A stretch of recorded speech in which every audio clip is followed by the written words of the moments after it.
Coke studio বাংলার নতুন গান মহাজাদু। হাবিব ওয়াহিদের সঙ্গে দ্বৈতভাবে গানটি গেয়েছেন মেহের নিগরি রুস্তম।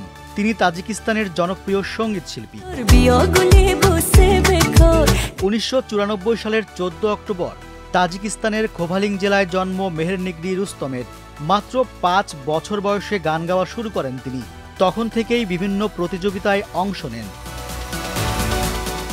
2001 সালে বার্ডস অব হোপ প্রতিযোগিতায় অংশ নেন মেহের নিগরি রুস্তম।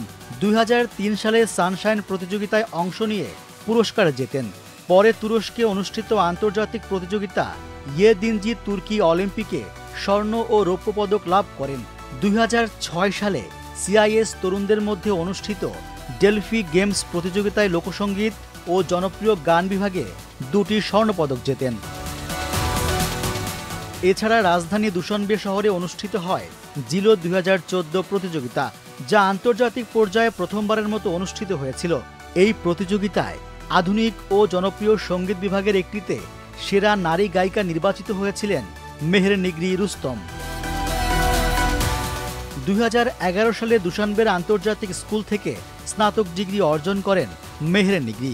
তাজিক জাতীয় সংরক্ষণাগারের একাডেমিক অনুষদের শিক্ষার্থী ছিলেন তিনি। প্রায় 1 দশকের সঙ্গীত ক্যারিয়ারে বেশ কয়েকটি জনপ্রিয় গান উপহার দিয়েছেন মেহের নিগরি। এর উল্লেখযোগ্য হল গুল, নিগিন আনোর, আনার আনার। সেই তালিকায় এবার যুক্ত হল মহাজাদু গানটি।